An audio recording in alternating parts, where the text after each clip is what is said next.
Одоо бүгдээрээ BIP буюу BIM рүүжүүлэх төлөвлөгөө, LOD буюу Level of Development, Level of Detail-ийн талаар дэлгэмгүй авч үзцгээе.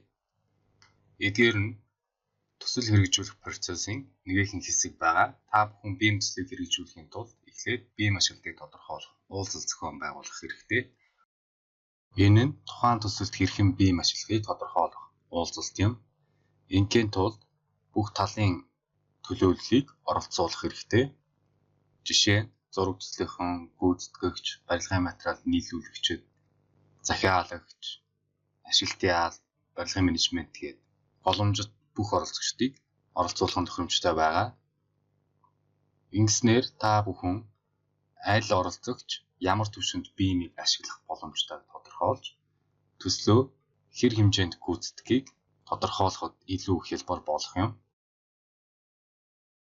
Дараагийн алхам бол тухайн түвшинд хүрэхийн тулд хэрхэн ажиллах вэ гэдгийг тодорхойлох BIM хэрэгжүүлэх төлөвлөгөөг боловсруулах ёстой.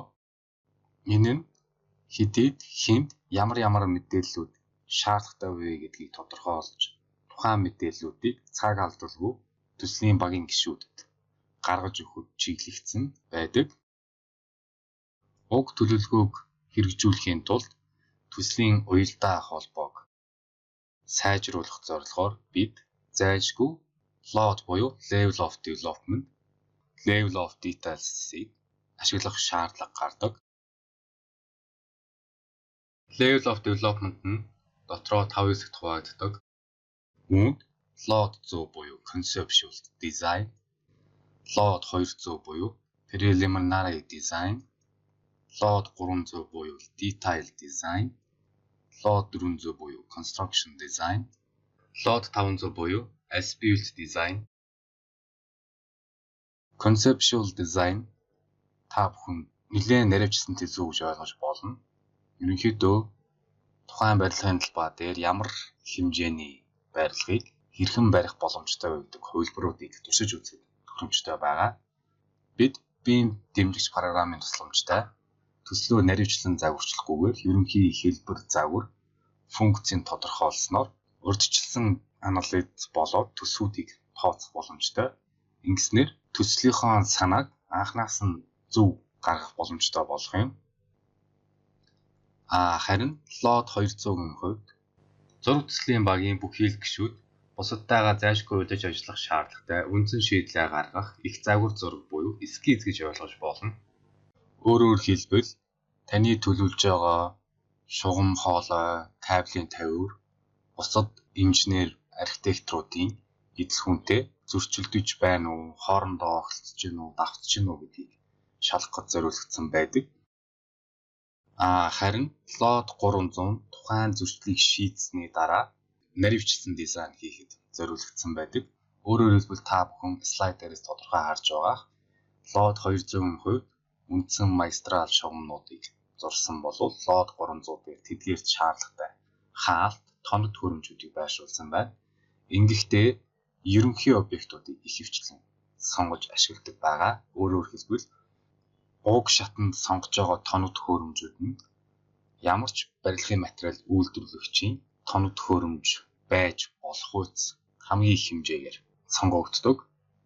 Ингэснээр ирээдүйд тулгарх асуудлыг шийдэх боломжтой болох юм. Харин LOD 400 угсралтын шатны загваршил байгаа. Уг шатанд гүйцэтгэгч байгууллага барилгын материал нийлүүлэгчдээс санал болгож буй тоног төхөөрөмж идэлхүүнүүдээс эцсийн байдлаар наривчлсан сонгосон байх шаардлагатай.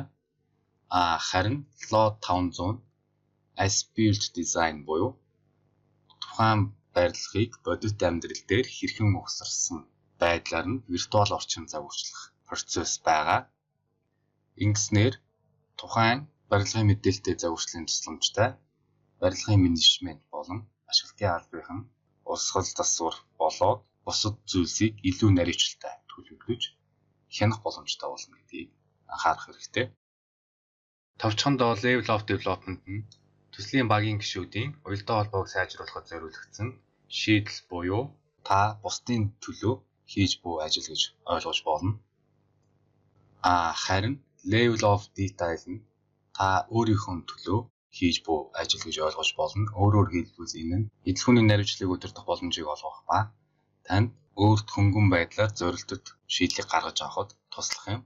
Жишээ нь хорших инженерүүд агаарчлалтын хоолой, шугам, кабелийн тээврийг эхний ээлжинд энгийн нэг зураасаар зураад тохирох хэмжээ дамжаа болоод бусад шаардлагатай мэдээллүүдийг зааж өгөх боломжтой. Үр дүнд нь харахад энгийн нэг зураас боловч бусад объектуудтай зөрчилж байгаа хэсгийг шалгахдаа таны заасан хэмжээгээр шалгах болно. Ингэснээр бид маш хөнгөн байдлаар шийдлээ урт хугацаанд зүү гаргаж авах боломжтой болох юм. Хүсвэл та бүхэн тухайн зураасаа наривчлалын сайжруулж геометри объект руу хөрвүүлж болно. Энэ тохиолдолд өмнөх хэлбэраас арай илүү наривчлалтай шилжүүр отвод зэргийг тусгаж өгсөн байна. Хүсвэл та бүхэн үүнийг бүр илүү наривчлаад усралтын түвшинд загварчилж болох юм. Өөрөөр хэлбэл хаана ямар залгаа гарах вэ гэдгийг зааж өгч болно. Бүр цаашлаад нэмэлт тоноглолтыг зааж өгөх боломжтой байгаа.